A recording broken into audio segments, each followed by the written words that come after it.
Então é uma igreja super abençoada e nós vamos ouvir um pouquinho sobre a igreja do Evangelho Quadrangular. Deus abençoe a sua vida.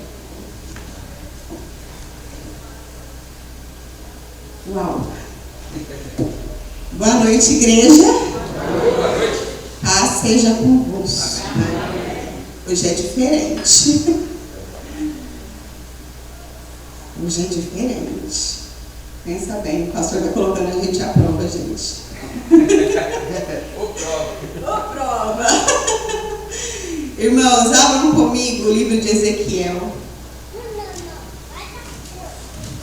capítulo 1. Ezequiel, capítulo 1. Isaías, Jeremias e depois o livro do profeta Ezequiel.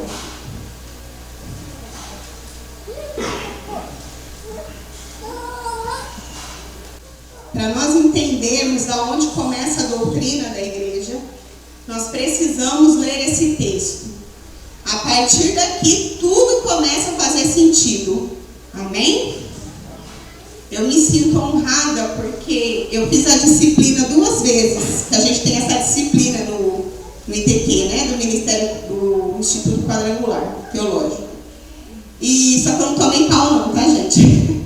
A primeira vez eu fiz lá em São Paulo e eu vim de transferência, e quando eu vim na minha transferência, calhou do pastor estar ministrando a matéria do Evangelho Quadrangular. E eu pedi para ele a permissão, mesmo tendo nota fechada, mesmo ter sido aprovada na matéria, se ele me autorizaria a fazer de novo, só como ouvinte. E ele me autorizou e foi uma bênção. E é uma grande alegria falar da doutrina da nossa igreja, porque o nosso coração é quadrangular, amém? Primeiro é de Jesus e depois é quadrangular. Vamos lá, Ezequiel capítulo 1, versículo 3, diz assim: Veio expressamente a palavra do Senhor a Ezequiel, filho de Buzi, o sacerdote, na terra dos caldeus, junto ao rio Quebar, e ali esteve sobre ele a mão do Senhor. Olhei, e eis que um vento tempestuoso vinha do norte, e uma grande nuvem com fogo a revolver-se e resplendor ao redor dela, e no meio disto uma coisa como metal brilhante, que saía do meio do fogo. Do meio dessa nuvem saía a semelhança de 4 seres viventes. Preste atenção nessa frase: 4 seres viventes, cuja aparência tinha uma semelhança de homem. Cada um tinha 4 rostos, como também 4 asas. As suas pernas eram direitas, a planta de cujos pés era como a de um bezerro, e luzia como o brilho de bronze polido.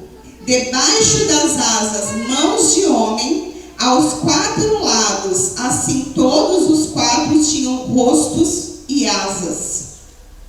Estas se uniam uma à outra, não se viravam quando iam, cada qual andava para a sua frente. A forma de seus rostos era como de um homem à direita. Os 4 tinham rosto de leão à esquerda, o rosto de boi e também rosto de águia, todos os 4. Amém? Mesmo sendo um estudo, uma história, nós estamos falando da palavra de Deus. E com muito temor, eu gostaria de um momento da sua oração, para que o Senhor venha fazer-nos entender. Amém? Senhor Deus poderoso, em nome de Jesus, Pai, eis-nos aqui, Senhor. Senhor, fala aos nossos corações, abre o nosso entendimento. Senhor, faz-nos entender a doutrina da nossa igreja, que é extremamente bibliocêntrica, Senhor. Senhor, eu peço graça e favor do Senhor para que eu possa ministrar a tua igreja nessa noite. Em nome de Jesus, amém. Irmãos, essa passagem, ela fala, o título é a visão de 4 querubins. Então, o profeta Ezequiel, ele viu 4 querubins. E os 4 querubins, eles tinham um formato de um lado de rosto de homem, do outro rosto de leão, do outro rosto de boi e do outro rosto de águia. E aí começa a nossa história. A Inês Sempre McPherson, em julho de 1922, no meio de uma campanha de avivamento, junto com vários líderes de outras denominações, porque ainda não existia a denominação do Evangelho Quadrangular. A Aimee era uma evangelista, ela era conhecida como Irmã Aimee. Só que essa é a história para outro seminarista. Só para introduzir. Ela teve a revelação desses 4 seres viventes quando ela pregava o livro de Ezequiel. E aí, ela teve uma visão maravilhosa, onde ela via esses rostos, e ela começou a associar aos evangelhos. Sheila, não estou entendendo nada. A princípio é confuso, mas a gente vai entendendo. O que significa o rosto do homem? O rosto do homem representa Jesus, o Filho do homem, que veio para salvar a humanidade. O que significa o leão? O leão significa Jesus, o batizador do Espírito Santo. O que significa o rosto do boi? Jesus, ele levou as nossas cargas e as nossas dores na cruz do Calvário para que fôssemos curados. E o que significa a águia? Que em breve Jesus voltará. Para cada doutrina existe um evangelho. Então veja bem, 4 querubins, 4 rostos de seres viventes e 4 evangelhos. Quando alguém perguntar para você, por que evangelho quadrangular? Aí nós vamos falar das doutrinas cardinais do evangelho quadrangular. Sheila, onde a Bíblia fala de evangelho quadrangular? Eu gostaria que você abrisse em Êxodo 27:1. Ou os irmãos colocassem aqui, se for possível, para a gente ir mais rápido. Irmãos, a história é muito rica, mas eu peguei, como nós temos um tempo um pouco limitado, eu peguei um resumo para nós entendermos o porquê quadrangular. A Bíblia fala de quadrangular. Êxodo 27:1. A lei acerca dos direitos das filhas herdeiras, as filhas de Zeloaf. Então vieram as filhas de Zeloaf, filho de Jefé, filho de Eleade, filho de Manassés, entre as famílias de Manassés, filho de José. São estes os nomes das suas filhas: Macla, Noa, Ogla, Milca e Tirza. Apresentaram diante de Moisés e diante de Eleazar, o sacerdote, diante dos príncipes e de todo o povo, à porta da tenda da congregação, dizendo... Irmãos, uma correção. 28:1. Desculpa, irmãos. Disse mais o Senhor a Moisés: dá ordem aos filhos de Israel e diz-lhes: da minha oferta, do meu manjar, para as minhas ofertas queimadas, do aroma agradável, terei cuidado para mas trazer o tempo determinado. Dir-lhes-ás: esta oferta é queimada que oferecereis ao Senhor dia após dia. 2 cordeiros de 1 ano sem defeito em contínuo holocausto. Aqui no livro de Êxodo fala as formas que deveriam ser construídos o templo. E se você parar para analisar mais a fundo, sempre Deus dá as medidas. E nunca ninguém reparou isso, mas as medidas elas são sempre de forma quadrada. Olha aqui o símbolo. O que é a formação disso? Um quadrado. Então, vamos lá de novo em 1 Reis 7:31. Irmãos, é mais difícil falar, então, um estudo que pregar, viu? Aí a gente chega lá em nome de Jesus. 1 Reis 7:31. Diz assim: a boca do suporte fortes estava dentro de uma guarnição que media um côvado de altura. A boca era redonda como a obra de um pedestal e tinha o diâmetro de um côvado e meio. Também havia entalhes e os seus painéis eram quadrados, não redondos. Ezequiel 48, 20.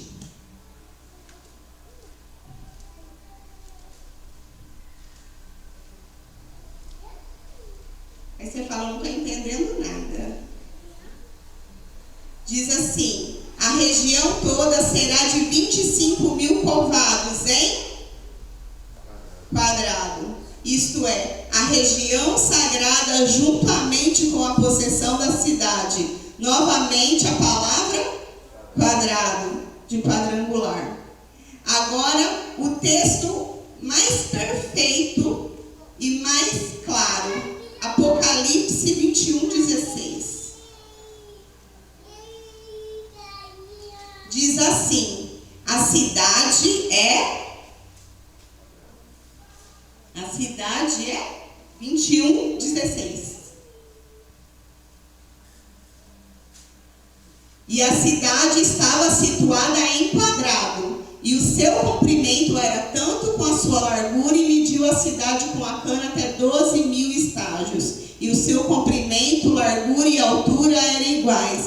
Nas figuras geométricas, quem tem as medidas iguais? O quadrado. Na minha versão, que é a revista atualizada, diz assim: a cidade é quadrangular, de comprimento e larguras iguais, e mediu a cidade com a vara até 12.000 estádios. O seu comprimento, largura e altura são iguais. 4 seres viventes. O quadrado tem 4 formas iguais, 4 evangélicos, 4 doutrinas cardinais. Quem está entendendo? Ou seja, a nossa doutrina, ela é bibliocêntrica. Ela está pautada na Bíblia. Nós temos muitos outros versículos. A gente tem até uma apostila, né, irmão? A apostila a gente levou 2 meses para estudar. Porque é muito complexa a história, todas as referências. Eu peguei só algumas aqui para vocês verem como tem uma ligação da revelação que a Inê teve em julho de 1922. Ou seja, 99 anos atrás, nos Estados Unidos, uma mulher, isso é muito importante frisar, uma mulher, Deus usou para levantar uma igreja.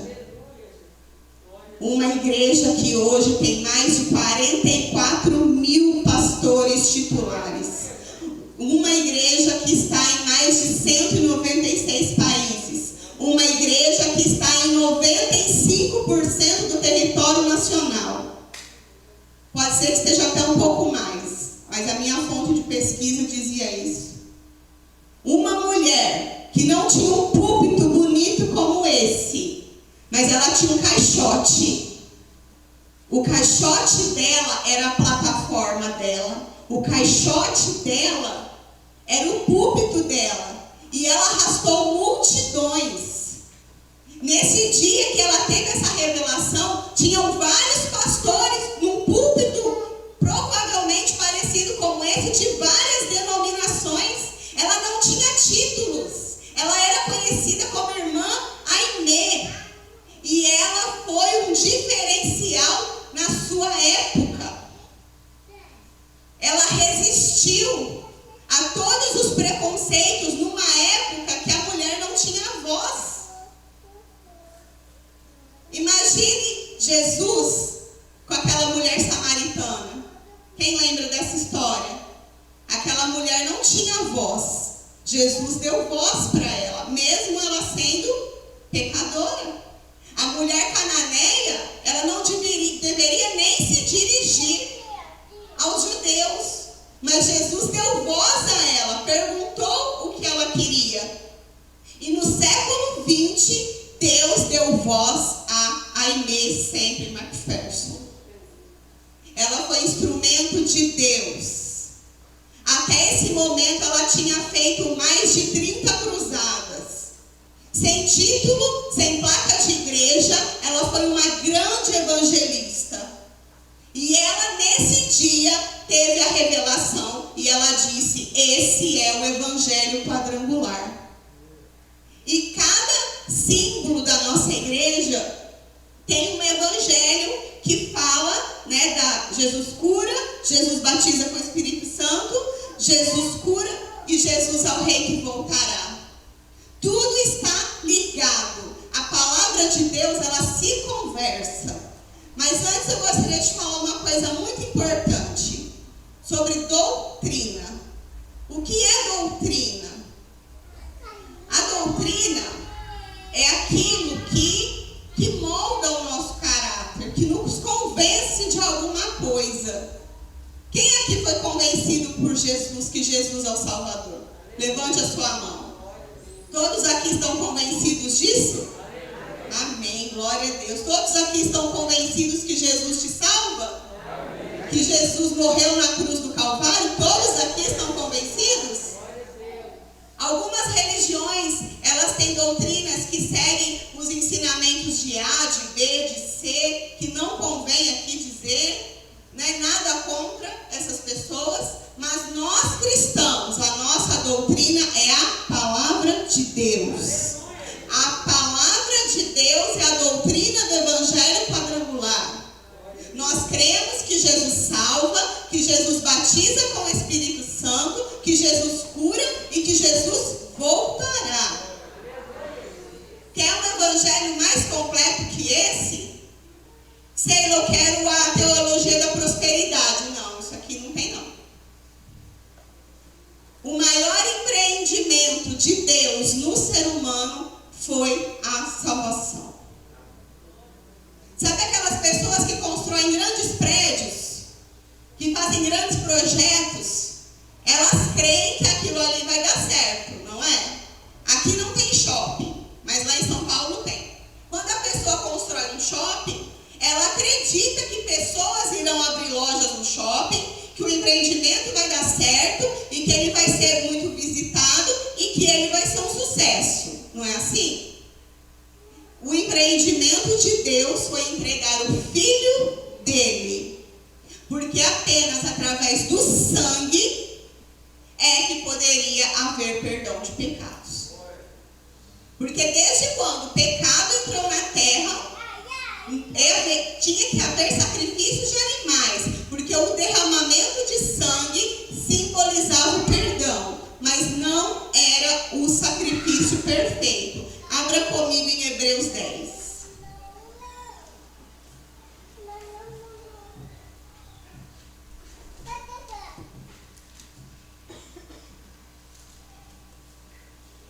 Se tiver como colocar, vai mais rápido. Hebreus 10. O título diz assim: os sacrifícios antigos eram humanos e transitórios. A expiação feita por Cristo é divina e permanente. Ora, visto que a lei tem sombra dos bens vindouros, não a imagem real das coisas, nunca jamais pode tornar perfeitos ofertantes, com os mesmos sacrifícios que ano após ano, perpetuamente eles oferecem. Doutra sorte, não teriam cessado de ser oferecidos, porquanto os que prestam culto não mais teriam consciência do pecado. Entretanto, nesses sacrifícios faz-se recordação dos pecados todos os anos. Todos os anos era necessário apresentar sacrifícios em expiação aos pecados, para perdão dos pecados. Tinha que ser sacrificado um animal. Aí diz assim no 4, porque é impossível que o sangue de touros e de bodes remova pecados.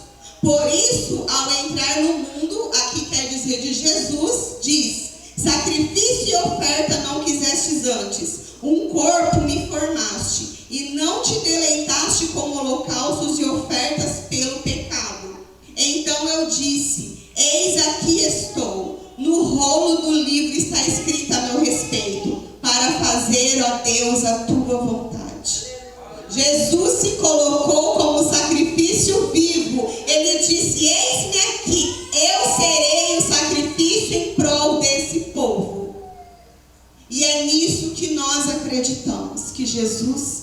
salva.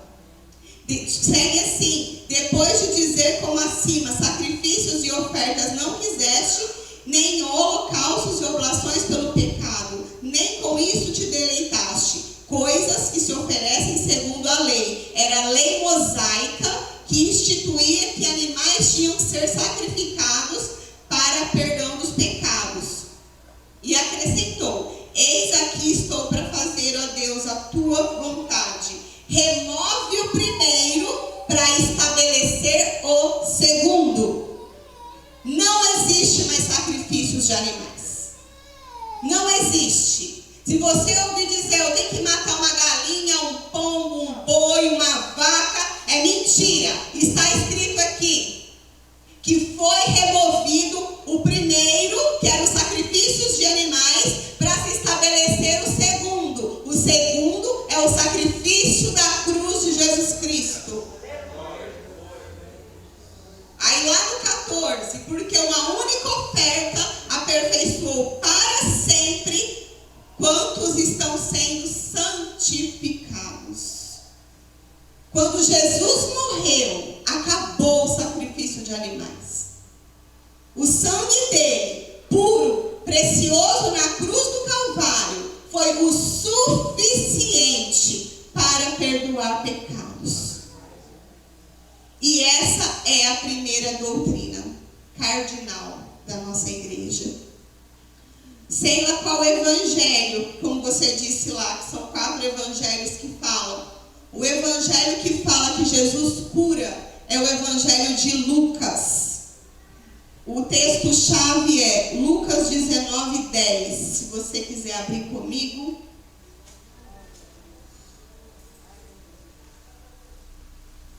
Diz assim, se você está sem Bíblia, pega carona aí na Bíblia do vizinho. Porque o Filho do Homem veio buscar e salvar o perdido. Nós estávamos perdidos pelo pecado original que entrou no mundo através de Adão e Eva. E com o sacrifício de Jesus, nós somos salvos. Todos aqueles que nele crêem são salvos. Ninguém vem salvar quem está achado. Quando os bombeiros fazem uma busca, eles não vão procurar no mar quem está achado. Eles vão procurar quem está perdido. E assim Jesus conosco.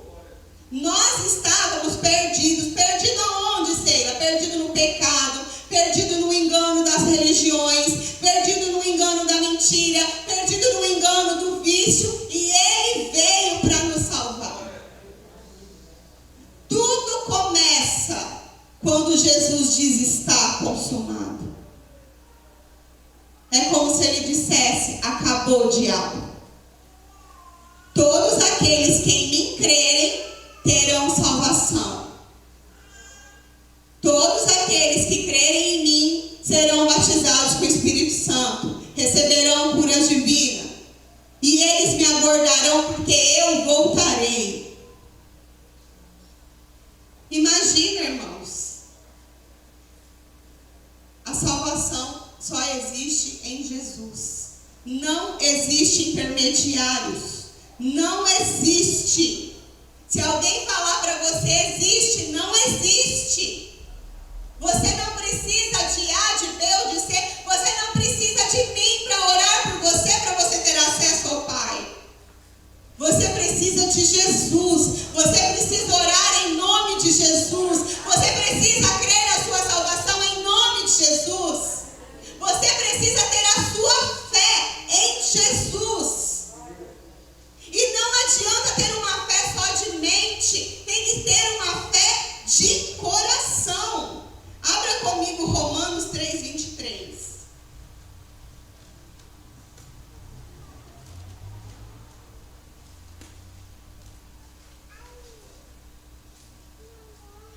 Pois todos pecaram e carecem da glória de Deus.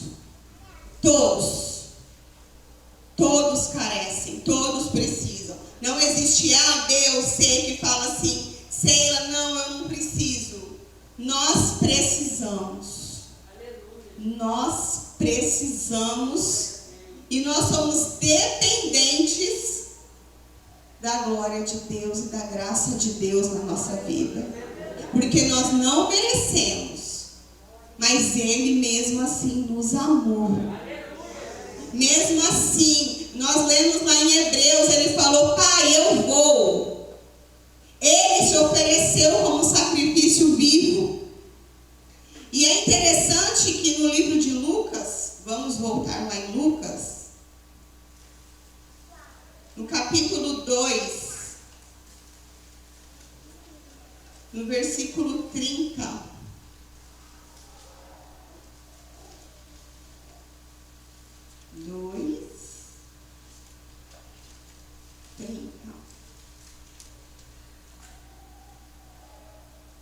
Quando o Senhor Jesus ele foi apresentado no templo, porque criança a gente não batiza, a gente apresenta, e Jesus ele foi o exemplo disso.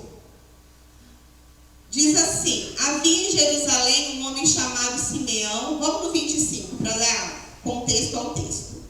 E este justo e piedoso que esperava a consolação de Israel, e o Espírito Santo estava sobre ele. Revelara-lhe o Espírito Santo que não passaria pela morte antes de ver o Cristo do Senhor. Movido pelo Espírito foi ao templo, e quando os pais trouxeram o menino Jesus para fazerem com que a lei ordenava, Simeão o tomou nos braços e louvou a Deus dizendo: agora, Senhor, pode despedir em paz o teu servo, e segundo a tua palavra, porque os meus olhos já viram a tua salvação, a qual preparaste diante de todos os povos, luz para a revelação aos gentios e para a glória do povo de Israel. Ele tinha uma promessa que ele veria o Salvador, e ele viu, e ele contemplou. Mas a Bíblia diz: bem-aventurado aqueles que não viram e creram. E nós somos esse povo. Nós não vimos, mas nós cremos.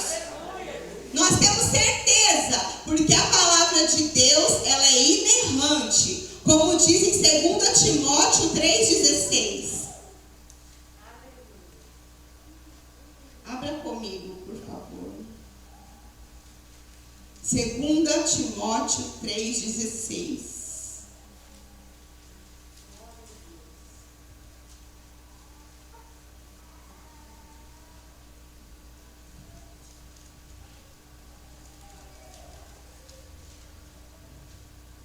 Diz assim: toda a escritura é inspirada por Deus e útil para ensino, para repreensão, para correção, para educação na justiça, a fim de que o homem de Deus seja perfeito e perfeitamente habilitado para a boa obra.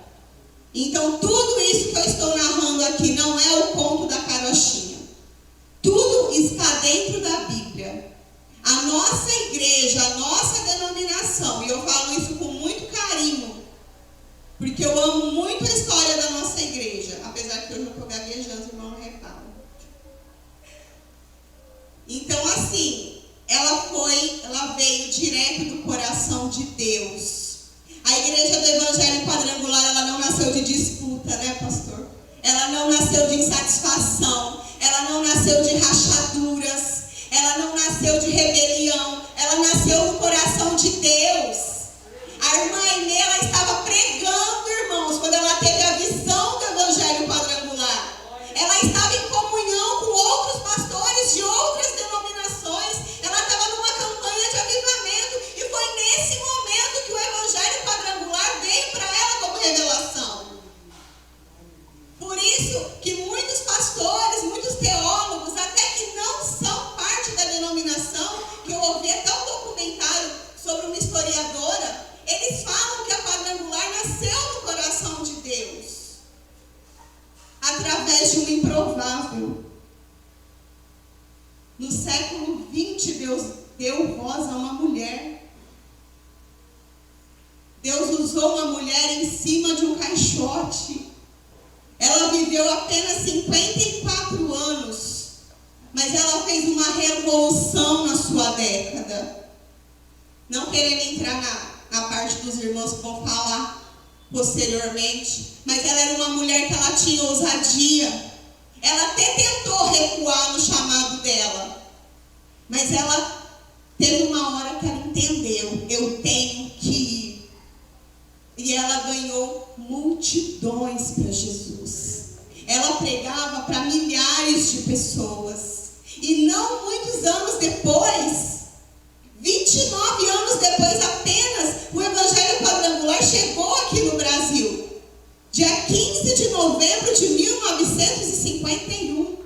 Através dessa mulher que foi desbravadora, que não teve medo. Eu vi uma informação interessante. Ela tinha um carro e estava escrito carro do Evangelho, pastor? Carro do Evangelho, Jesus está voltando. Você tem coragem de colocar isso no seu carro hoje? Carro do Evangelho. E ela saía pregando, e ela saía indo, e ela ia, e ela pregava. E o Senhor deu essa revelação maravilhosa para ela. Às vezes a gente não entende o sentido das coisas. E se eu fosse os irmãos, eu não perderia as próximas quartas-feiras. Agora vamos falar um pouco mais da doutrina.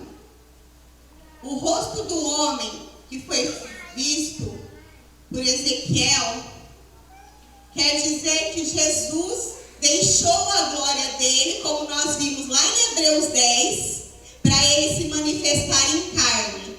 Quem falou sobre Jesus como filho do homem? Lucas. Lucas é nosso íntimo aqui, né? O pastor falou tanto dele nas quartas-feiras no estudo de Atos. Lucas era médico. Lucas era grego. Lucas era muito culto. E esse evangelho de Lucas foi escrito aos gregos. Porque os gregos, eles sempre tinham aquela coisa de melhora contínua. Que eu quero melhorar, que eu quero melhorar. Então ele apresentou aos judeus um Jesus humano, mas divino. O livro de Lucas é o único livro do Novo Testamento que relata Jesus desde criança. Porque ele queria mostrar aos judeus, aos gregos, que Jesus veio em forma de homem, mas ele era divino e ele podia salvá-los. Que a salvação não era só para os judeus, que Jesus veio para todos, enquanto crescem nele. Lucas quis mostrar que Jesus esteve sujeito às mesmas tentações que nós, que eu, você e que eles daquela época, porém ele não pecou. No livro do Evangelho de Lucas, filho do homem é mencionado 19 vezes. Então, Lucas, sendo culto, ele usou disso para tentar pregar aos gregos. Pregar que o Filho do Homem veio e que o Filho do Homem ele salva. Amém? Amém. Alguém está entendendo? Diga amém. Está dando para ser claro? Vamos ler comigo em Lucas 5:24. Teve um fato curioso que eu vi.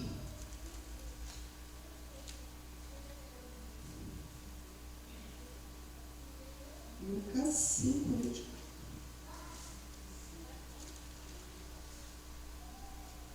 Mas para que saibais que o Filho do Homem tem sobre a terra autoridade para perdoar os pecados, disse ao paralítico: eu te ordeno, levanta-te, toma o teu leito e vai para a tua casa.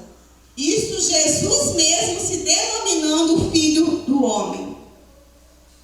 O Filho do Homem que tem ligação lá no livro de Ezequiel. E Lucas, ele quis mostrar a natureza de Jesus.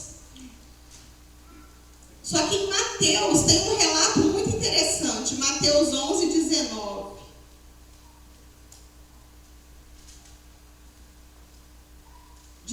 Para a gente entender. Pois veio João que não comia nem bebia e dizem: tem demônio. Veio o filho do homem que come e bebe e dizem: eis aí um glutão e bebedor de vinho, amigo de publicanos e pecadores, mas a sabedoria é justificada por suas obras. Jesus comeu, Jesus bebeu, Jesus foi criança, Jesus fez amigos, Jesus foi numa festa, igual eu e você.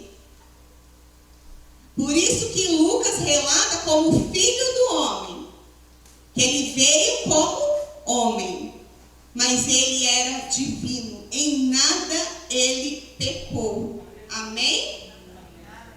Todos estão entendendo? Vou dar a ousadia de perguntar se alguém tem alguma pergunta. Não? Posso continuar? Por que o evangelho é quadrangular mesmo? Já esqueceram? 4 rostos, 4 evangelhos, 4 doutrinas. Amém? Ah lá, pode esquecer não, gente. Se alguém perguntar para vocês, por que a sua igreja chama quadrangular? Eu estou dando assim um resumo rapidinho para ninguém passar vergonha. Amém? Aí o símbolo da nossa primeira doutrina, a cruz. Eu acho que a cruz, ela dispensa apresentações, né? Eu falo muito dela aqui, quem me vê pregando sabe, eu falo muito dela. Porque quando eu olho para a cruz, eu só consigo ver amor. Quando eu olho para a cruz, eu consigo ver o Jesus que derramou até a última gota de sangue dele, por amor a mim e por amor a você. Esse é o princípio. Jesus morreu na cruz para nos salvar. Aí começa. Quando ele disse, está consumado. Depois ele voltou. Ele disse, eu vou para o Pai, mas eu mandarei o Consolador. Ele precisou morrer para que viesse o batismo com o Espírito Santo. Ele precisou morrer para que se cumprisse Isaías 53, que ele levou sobre si as nossas dores, a cura divina. E ele precisou morrer para que ele fosse, mas um dia ele voltará. Aleluia. Quem compreende que a cruz é o começo de tudo? A cruz é a nossa vitória. A cruz é o exemplo do amor. A cruz é onde o sangue de um inocente foi vertido. E não existe prova de amor maior do que essa. Eu não consigo falar de cruz e não me emocionar. Eu não consigo falar de cruz e não ver o quanto Deus nos amou. Eu não consigo falar de cruz e não falar de João 3,16. João 3,16. Todo mundo conhece. Porque Deus amou o mundo de tal maneira que deu seu Filho unigênito, para que todo aquele que nele crê não pereça, mas tenha a vida eterna. Porquanto Deus enviou seu Filho ao mundo, não para que julgasse o mundo, mas para que o mundo fosse salvo por ele. Ele veio para salvar, irmãos. Isso é doutrina. É acreditar naquilo que está nas Escrituras. Doutrina não é a saia, não é não cortar o cabelo, doutrina não é não se depilar, isso é usos e costumes. Se você não quer cortar seu cabelo, amém. Se você quiser cortar, amém também. Se você quiser usar saia, amém. Se você quiser usar calça, amém também. Mas o que nós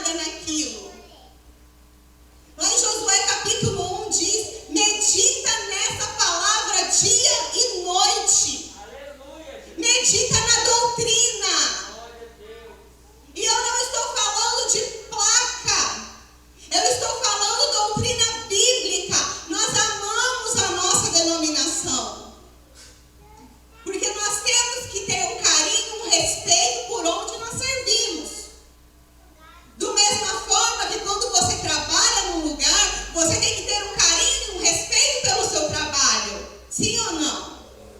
Você não pode fazer de qualquer jeito a sua profissão. E aqui nós temos uma profissão de fé. Nós professamos o Deus vivo. Nós professamos um Jesus que cura. Nós professamos um Jesus que salva. Nós professamos um Jesus que batiza com o Espírito Santo. E nós professamos um Jesus que voltará. Glória a Deus. Nós não podemos simplesmente nos deixar levar por qualquer vento de doutrina.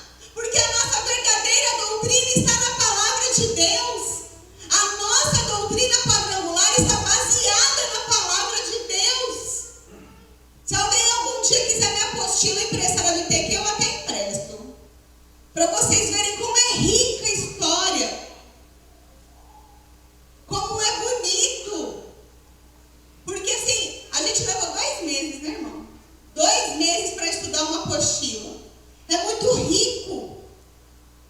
Tudo que nós temos a aprender, todo o ato de coragem da irmã Aimee, que sacrificou a vida em favor de pregar o Evangelho.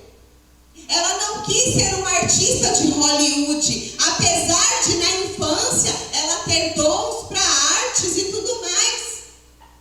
Ela quis subir no caixote para falar que Jesus salva, que Jesus batiza com o Espírito Santo, que Jesus cura e que Jesus um dia voltará.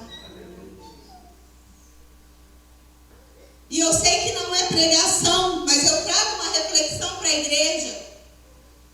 No ano de 2021, no século 21, o que nós temos feito, cheios de condições, ela fazia sem condição, irmãos.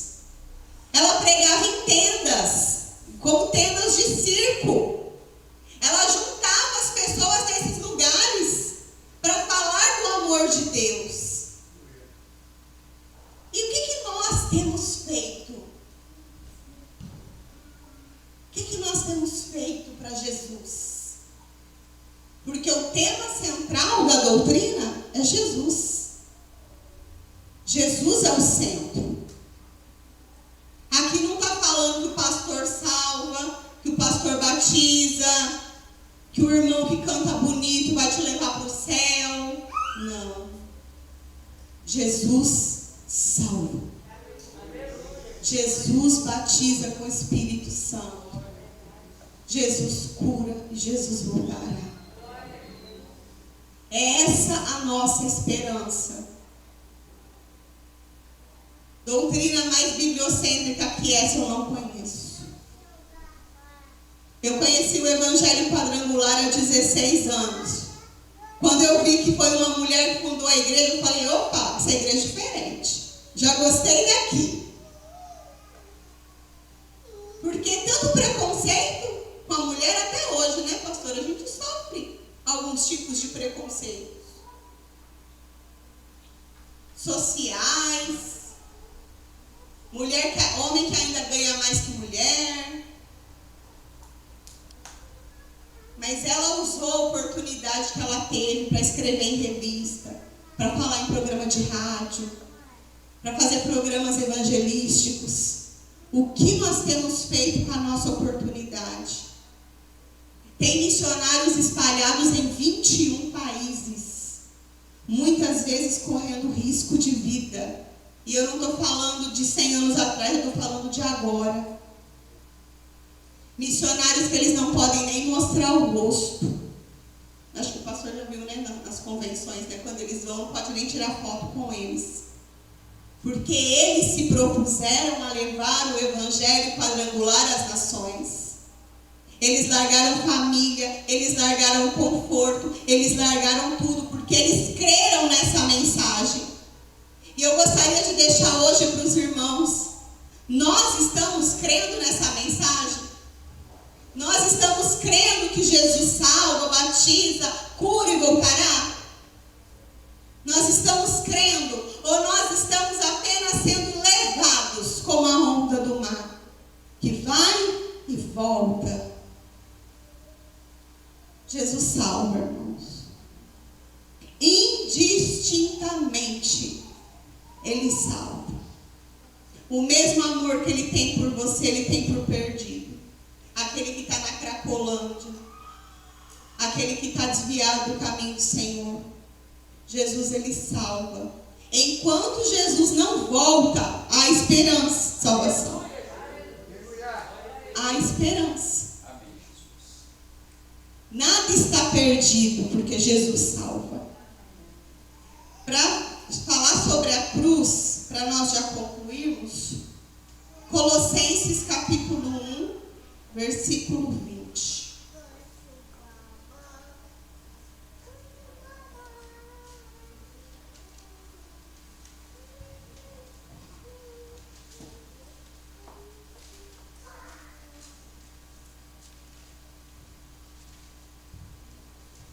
Eu estou nervosa, que até a página da Bíblia não está indo, Jesus. Misericórdia. Diz assim: e que havendo feito a paz pelo sangue da sua cruz, por meio dele reconciliasse consigo mesmo todas as coisas, quer sobre a terra, quer nos céus. Foi pela cruz que nós viemos a ter paz. Foi pela cruz. Através da cruz. Já viu aquele louvor? Vou deixar na cruz tudo que passou, tudo que ficou para trás. Foi tudo deixado na cruz. Nós que às vezes pegamos, mas não pega não, deixa na cruz. Amém? E por que a cor vermelha? Sei, e até de vermelho para combinar com o tema. Porque o tema é o sangue de Jesus que foi derramado na cruz. Por isso da cor ser vermelha, por isso da cor da bandeira ser vermelha. Tudo tem um significado. Por isso que eu falo que a nossa igreja é extremamente bibliocêntrica. Tudo tem um motivo. Amém? Em João 19, 33.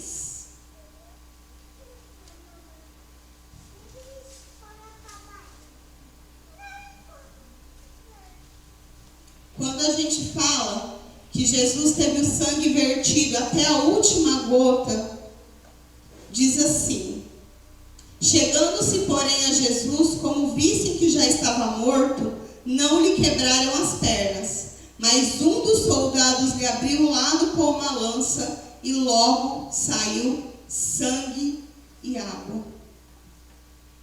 Já não tinha mais sangue, já estava virando água.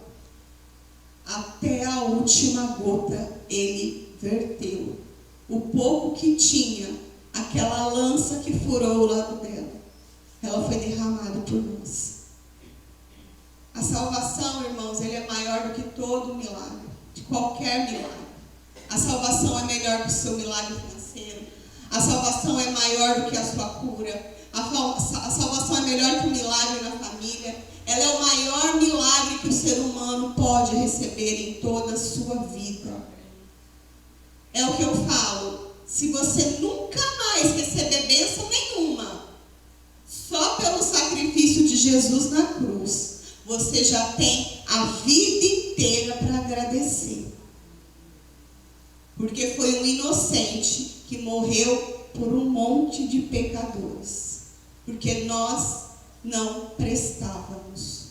Nós estávamos condenados ao inferno. Mas ele, por amor, ele falou para o Pai: deixa que eu vou lá. E eu vou salvar esse povo aí. Eu não vou deixar eles morrerem, não. Quando eu falo que foi o maior empreendimento que Deus fez, ele acreditou que dando o filho dele, ele teria mais muitos outros filhos. E quem aqui é filho de Deus? Diga glória a Deus.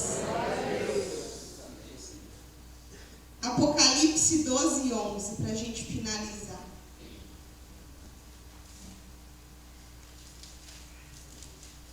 Agora é finalizar de verdade.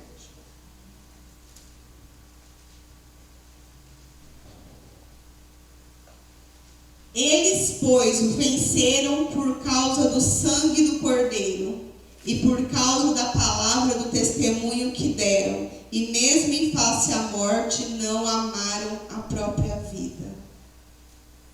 No sangue do Cordeiro nós temos vitória. No sangue do Cordeiro nós temos salvação. No sangue do Cordeiro nós temos a garantia da vida eterna. Pelo sangue do Cordeiro nós temos perdão dos nossos pecados. Isso não é algo banal. O mundo muitas vezes nos satirizam. Muitas vezes eles zombam do cristão. Só que o cristão verdadeiro, aquele que entendeu que um sangue de um inocente foi vertido na cruz, ele sabe o valor. Ele sabe o valor desse sangue derramado. E por isso eu acho tão lindas as doutrinas da igreja. Porque Cristo é o centro de tudo e de todas as coisas. Ore pela sua igreja, ore pela sua denominação, ore pelos missionários que estão pelo mundo. São 44 mil pastores que estão cuidando de quantas almas um pastor não cuida, né, pastor? Aqui tem quantas? 400? Se cada pastor cuidar de 400 almas, a professora de matemática não está aqui hoje, né? Para fazer essa conta para nós. Imagina